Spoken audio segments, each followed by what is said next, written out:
A paz do Senhor a todos os irmãos, aqui é o irmão Xavier do Projeto Vida. Estamos lendo a Bíblia, a Palavra de Deus, estamos lendo o segundo livro de Reis, capítulo 23, a partir do versículo 21. Aqui nós estamos vendo o rei Josias. O Senhor mesmo, o Senhor Deus dando testemunho por ele, que antes dele nem depois dele houve um rei tal que fez a vontade do Senhor, depois de Davi. Um rei segundo o coração de Deus. Ele pegou a palavra de Deus no templo, ouviu, leu e obedeceu. Tudo aquilo que estava contaminado, que estava errado, que não era a vontade do Senhor, que era uma afronta ao Senhor, Deus vivo, ele limpou do templo, das cidades, do país, do reino dele, e também do reino do norte, onde o reino já tinha sido destruído. Ele também fez uma limpeza cabal. E agora vamos ver a Páscoa que Josias celebrou ao Senhor. E o rei deu ordem a todo o povo, dizendo: celebrai a Páscoa ao Senhor vosso Deus, como está escrito no livro do concerto. Então, uma vez por ano, o povo tinha que fazer festa ao Senhor, junto com o Senhor. Imolar o cordeiro, comer o cordeiro durante aquela noite, com pães asmos, ervas amargas, calçados nos pés, cajado na mão, lombos cingidos, para eles se lembrarem que um dia Deus tinha tirado eles do Egito. E naquela noite morreu todos os primogênitos dos seres humanos e dos animais.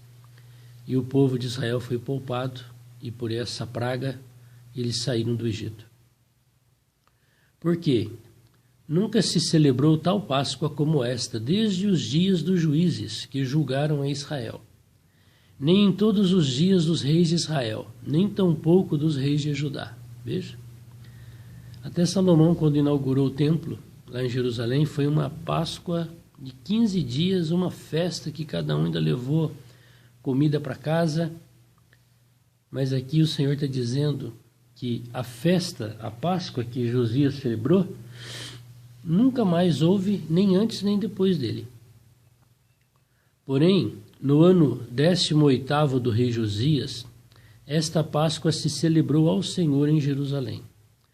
E também os adivinhos, os feiticeiros, os terafins, os ídolos, todas as abominações que se viam na terra de Judá e em Jerusalém, os extirpou Josias, para confirmar as palavras da lei que estavam escritas no livro do sacerdote Ilquias, que ele achara na casa do Senhor.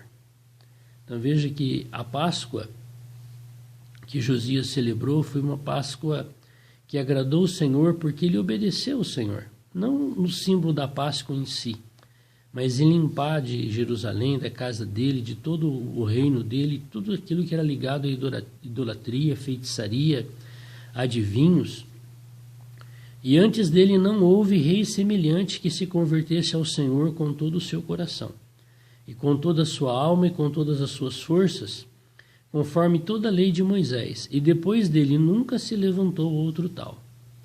Olha, próprio Deus dando testemunho na palavra de Josias. O coração de Josias era um coração refinado, absoluto.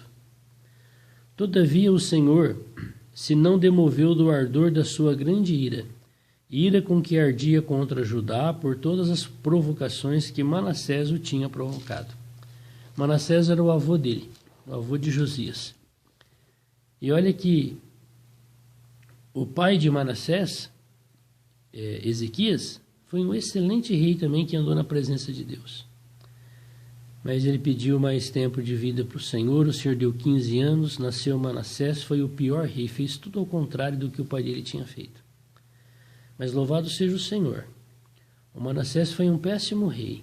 Amon, filho dele, foi um péssimo rei, fez tudo conforme a vontade do diabo. Mas Josias não fez isso. Glória a Deus. E disse o Senhor: também a Judá hei de tirar de diante da minha face, como tirei a Israel. E rejeitarei esta cidade de Jerusalém, que elegi, como também a casa que disse estar ali o meu nome. Ora, os mais atos de Josias e tudo quanto fez, porventura, não estão escritos no livro das crônicas dos reis de Judá? Nos seus dias subiu Faraó Neco, rei do Egito, contra o rei da Assíria, ao rio Eufrates. E o rei Josias lhe foi no encontro, e vendo-o, ele o matou em Megido. E os seus servos o levaram morto de Megido e o trouxeram a Jerusalém, o sepultaram na sua sepultura, e o povo da terra tomou Joacás, filho de Josias, e o ungiram e o fizeram rei em lugar de seu pai. Então aqui terminou o reinado de Josias. Um rei que foi louvado pelo próprio Deus. Agora vamos ver o reinado do filho dele. Joacás tinha 23 anos de idade quando começou a reinar, e 3 meses reinou em Jerusalém.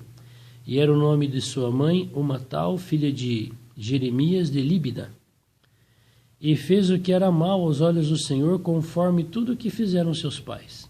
É um contraste, né? Como que um filho, vendo tudo aquilo que o pai estava fazendo, que agradava a Deus, fazia o contrário. Por isso o Senhor fala na palavra, cada um vai dar conta de si mesmo a Deus.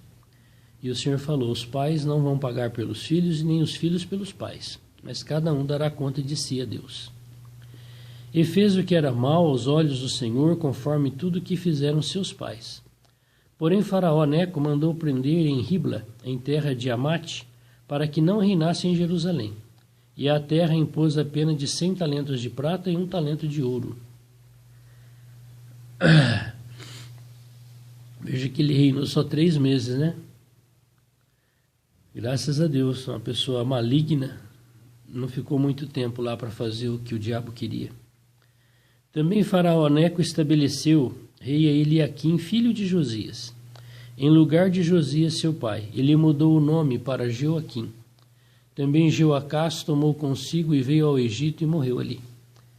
Então aí o faraó constituiu outro filho de Josias, Eliaquim.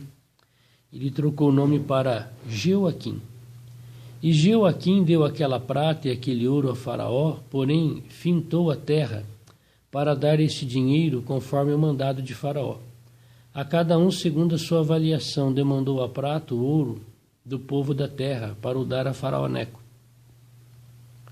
Tinha Joaquim, que é o Eliaquim, filho de Josias, 25 anos de idade quando começou a reinar, e reinou 11 anos em Jerusalém. E era o nome de sua mãe Zebida, filha de Pedaías de Ruma, e fez o que era mal aos filhos do Senhor, conforme tudo quanto fizeram seus pais. Que pena, né? Eliaquim, Joaquim, o irmão dele, como é que chama o irmão dele mesmo? Joacás, todos os filhos do rei Josias, um rei singular, fazendo o que era mal perante os olhos do Senhor, não andando no caminho do seu pai Josias, mas dos seus pais, avós, bisavós, que fizeram o que era maligno diante de Deus. Nos dias de Joaquim subiu Nabucodonosor, rei da Babilônia, contra ele. E Joaquim ficou 3 anos seu servo, depois se virou e se revoltou contra ele. E Deus enviou contra Joaquim as tropas dos caldeus, e as tropas dos sírios, e as tropas dos moabitas, e as tropas dos filhos de Amon, e enviou contra Judá para destruir, conforme a palavra do Senhor falara pelo ministério dos seus servos os profetas. Então Deus entregou o reino de Judá à sua própria sorte, aos seus inimigos todos que estavam ao seu redor. E que todos eles tinham sido subjugados quando Deus os trouxe do Egito por meio de Moisés e Josué.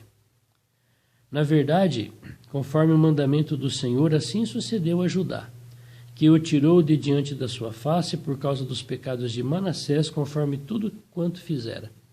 Então veja aqui que nos reis do norte é citado várias vezes, repetidamente, o pecado de Jeroboão. Tão maligno ele foi. E agora no Reino do Sul, pode perceber que várias e várias vezes é citado novamente a maldade de Manassés. Então Manassés e Jeroboão são irmãos em fazer aquilo que é desagradável ao Senhor e serviu de exemplo para todo o resto dos reis até a destruição total dos 2 reinos. Como também por causa do sangue inocente que derramou, enchendo a Jerusalém de sangue inocente. Por isso o Senhor não quis perdoar. Ora, os mais atos de Jeoaquim e tudo quanto fez, porventura não estão escritos no livro das crônicas dos reis de Judá?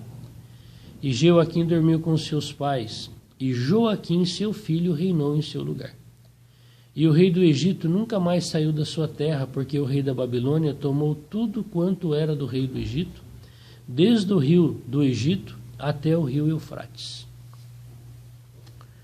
Então estamos aqui no finalzinho do reino de Judá.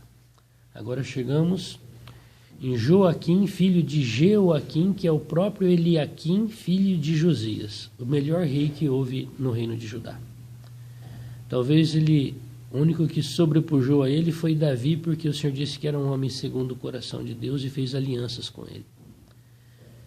Então é uma pena, né, que todo o povo de Deus foi levado para o cativeiro. Aqui nos próximos capítulos nós vamos ver o final do reino de Judá, porque o reino de Israel já não mais existia das 10 tribos. Que isso sirva de lição para cada um de nós. Não vamos tomar os maus exemplos dos nossos pais que fizeram aquilo que é maligno. Vamos procurar, como se procura uma agulha no paiol, e ver o que é que cada um fez para agradar ao Senhor. E vamos pegar como exemplo para nós. Senhor Deus Todo-Poderoso, o cativeiro do teu povo, Senhor, está tão perto. Aqui já se findou o cativeiro, Senhor, já foi para o cativeiro o povo do norte. E agora o povo do sul, Senhor. Então todo o seu povo foi destruído diante da tua face. Deus Todo-Poderoso, isso também vai acontecer nos nossos dias. Todo o teu povo, Senhor, será levado para a grande tribulação. Aqui o Senhor preservou alguns. Tem misericórdia de nós. Nós queremos ser esses alguns que fazem a tua vontade.